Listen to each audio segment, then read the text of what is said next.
Mes chers compatriotes, vous m'avez élu en mai dernier pour que nous construisions ensemble une nouvelle France, une France juste, unie, respectueuse de notre pacte républicain. Une France telle que vous et moi la voulons. Eh bien, je mets toutes mes forces au service de cette ambition.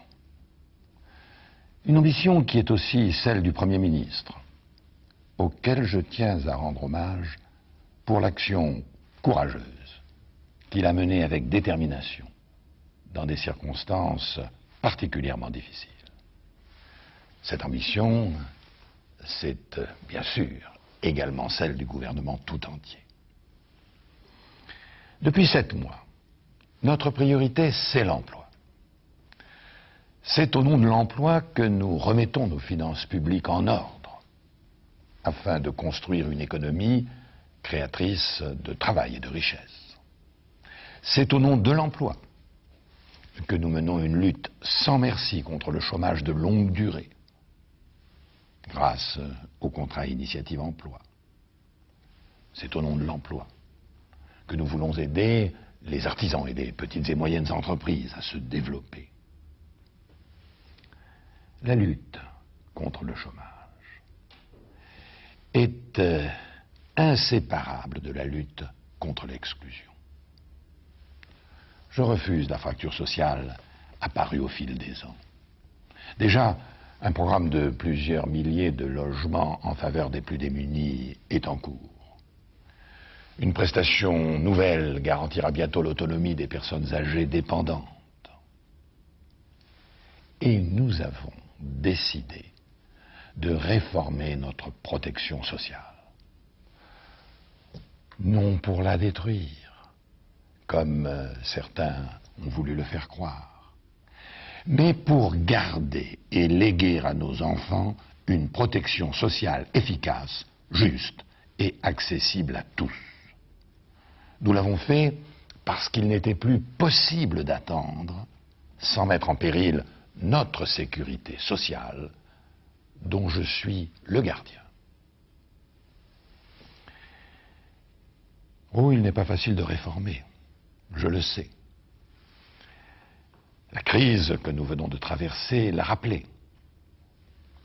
Au-delà de la défense d'intérêts particuliers, elle a mis en lumière des inquiétudes, des angoisses face au chômage, face à des réformes trop longtemps différées, face à un avenir incertain. Elle a révélé un manque de confiance dans des pouvoirs qui sont parfois ressentis comme éloignés des réalités quotidiennes et qui n'auraient d'autre réponse aux problèmes de l'heure que l'accroissement des contributions de chacun. Reconnaissons-le, cette crise a pu éveiller chez certains quelques doutes par rapport aux espoirs que mon élection a fait naître. Eh bien non. Ces espoirs, je les porte, ils ne seront pas déçus. De la crise, il faut tirer les leçons. La première, c'est qu'il n'est plus possible de gouverner aujourd'hui comme on l'a fait au cours des 20 dernières années. Esquiver les vrais problèmes, poser des pansements sur des blessures qu'on ne soigne jamais, remettre à demain ce qu'il faut faire sans délai. Eh bien, nous étions au bout de ce système. Il faut le comprendre. Si nous voulons être un pays en paix avec lui-même, un pays qui compte dans le monde, nous devons bouger. Nous devons nous adapter. Adapter notre défense, adapter notre éducation, adapter notre production aux contraintes de la compétition planétaire. Et pour ces nouvelles conquêtes, je veux susciter la mobilisation de toutes nos énergies. La deuxième leçon, c'est qu'on ne changera pas la France sans les Français. Chacun d'entre nous a soif de considération, d'explication. Et c'est vrai que nous avons moins que d'autres l'habitude de la concertation. C'est tous ensemble que nous devons retrouver les voies du dialogue. Le progrès social en dépend. Il faut des interlocuteurs forts et conscients de leurs responsabilités. Des syndicats, des organisations professionnelles, des associations. Il faut surtout que nous apprenions à nous écouter davantage. Et j'appelle chacun à prendre toute sa part de ce dialogue dont dépend notre capacité à nous réformer. Je souhaite que l'année 1996 soit notamment celle d'un engagement collectif et négocié pour l'aménagement et la réduction du temps de travail, de même que pour l'embauche et l'insertion des jeunes. La troisième leçon, c'est une leçon d'espérance. Les crises sont souvent des révélateurs.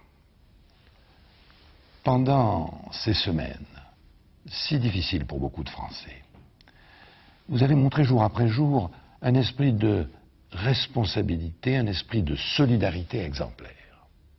Des millions d'entre vous se sont levés très tôt le matin, déployant imagination et volonté simplement pour arriver à l'heure au travail. Je voudrais aussi saluer la sérénité et la force d'âme dont vous avez fait preuve au moment des attentats qui ont frappé notre pays. Vous avez ainsi donné au monde l'image d'un grand peuple dont je suis fier. Pour 1996, beaucoup dépend de nous. La croissance qui crée des emplois sera aussi ce que nous la ferons. La croissance, c'est d'abord la confiance. Confiance en nos initiatives, confiance en nos efforts. Et nous avons en main de vrais atouts. Nous sommes la 4e puissance économique du monde. Notre économie est saine. Nos entreprises sont compétitives. Nos services publics, même s'ils doivent s'adapter, sont parmi les meilleurs du monde. Nos jeunes sont de plus en plus qualifiés, même si nous devons mieux les orienter, mieux les aider pour leur mettre le pied à l'étrier. En tirant parti de leur énergie et de leur enthousiasme, il faut encourager leur formidable capacité d'adaptation et d'initiative. À nous de leur faire confiance, à nous de leur donner leur chance. Le gouvernement est tout entier mobilisé. Il a pris des mesures pour relancer la consommation et l'investissement, afin de soutenir l'activité et de créer des emplois. Je lui ai demandé de ne plus recourir à de nouvelles augmentations d'impôts et de cotisations sociales et de les diminuer dès que cela sera possible. Le Premier ministre s'y est engagé devant vous. Tout cela suppose, vous le comprenez bien, une vigoureuse et courageuse réforme de l'État. Tous ensemble, nous pouvons faire de 1996 une année décisive et une bonne année pour la France. Notre pays joue un rôle important dans le monde. Nous y sommes respectés. Nous venons de le prouver dans l'ex-Yougoslavie en prenant des initiatives fortes pour mettre fin à de longues années d'un conflit barbare et pour rétablir la paix. dans cette partie du continent européen, l'Europe. Elle nous est plus que jamais nécessaire. Elle nous garantit la paix. Et la France veut y prendre toute sa place.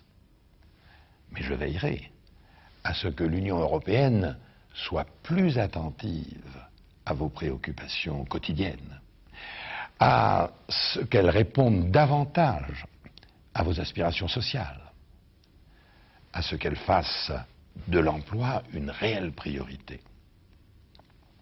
L'homme doit être au cœur de notre projet commun, comme je l'ai demandé avec insistance à nos partenaires lors du dernier Conseil européen à Madrid. Pour toutes ces raisons, mes chers compatriotes, je suis sûr de notre avenir. Oh, je le sais, certains doutent, certains souffrent. Il y a chez nous des femmes et des hommes en profonde détresse. Ce soir, c'est d'abord à eux que va ma pensée. C'est pour eux que le gouvernement va soumettre au Parlement une loi qui s'attaquera aux racines de l'exclusion. C'est pour eux que des initiatives fortes seront prises en faveur des quartiers en difficulté.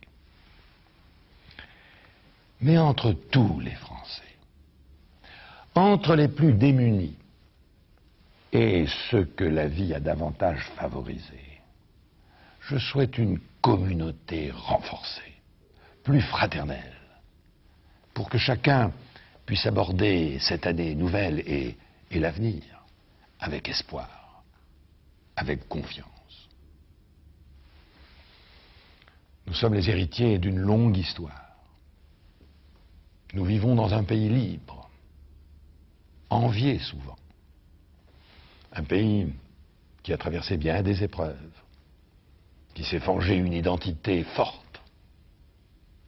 Ce n'est pas rien que d'être français.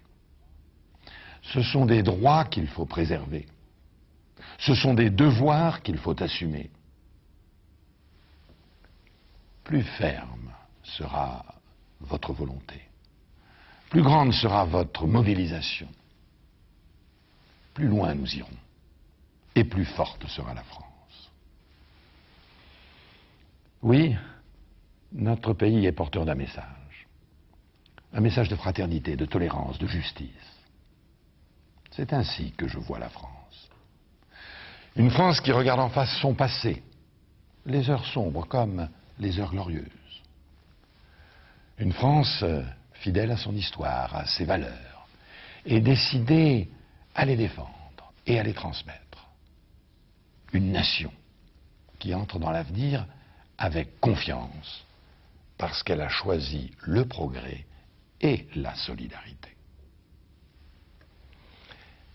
Mes chers compatriotes, en cette soirée de vœux, je vous souhaite simplement et chaleureusement une bonne année. Une année sereine, une année heureuse. Nous sommes au début du chemin, mais nous sommes sur le bon chemin. Vive la République!